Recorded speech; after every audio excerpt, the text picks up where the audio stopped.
Bakit hirap ang Magnolia versus SMB? Opensa versus depensa. Tulad ng Game 1, same scenario ang resulta. Sabi nga ng ibang mga coaches, offense wins elimination, but defense win a championship. Alam mo naman natin na parehas solido ang lineup ng dalawang teams. May big lineup ang Magnolia at may mga scoring guard din, sila Halalon at Baroka. Si Baroka at Halalon ay mga klase ng two-way players. Pero sapat ba sila Baroka at Halalon sa mga guards ng SMB?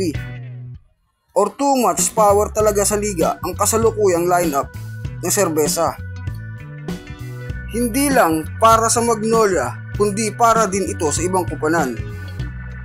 Dito sa ilang clips na ito, makikita natin ang size ng Magnolia versus firepower na opensa ng SMB. Fast pace ang nilalaro ng SMB, kaya hindi humuubra ang size advantage ng Magnolia sa kanila.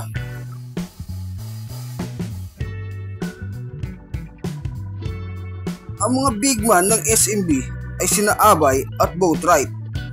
Ay dominant big man talaga. Para sa advantage ng SMB, ang kanilang outside shooting.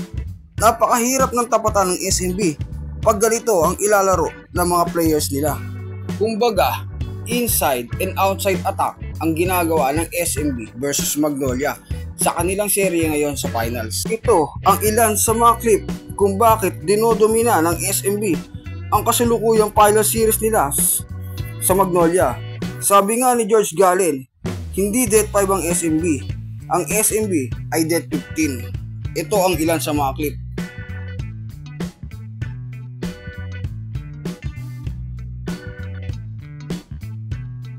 To, susubukang umatake ni Halalon. Pag rebound ng SMB, fast pace na naman, takbuhan, kaya hindi makasabay ang Magnolia na ultimo kahit big man ng SMB ay tumatakbo. Ito pa ang isang clip. Kung puputok pa ang outside shooting ng SMB at lalo na silang hihirap sabayan katulad nito.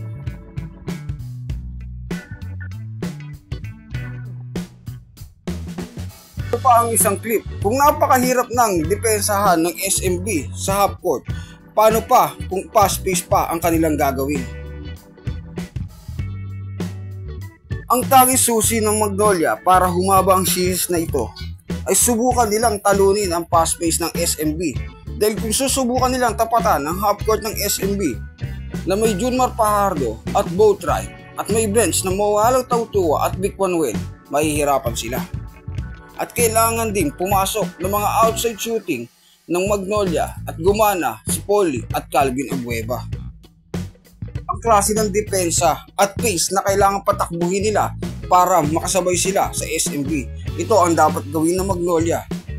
Dahil nung end of elimination, ang kanilang mga opponent ay nag-a-average na ng 80 points per game.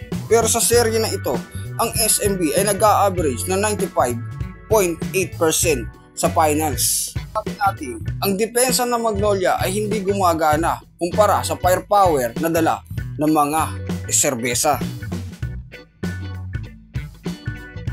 Ang SMB mula nung elimination ay may 10 winning streak na ngayon at may 9 winning streak kasama ang kanilang import na si Benny Boatwright.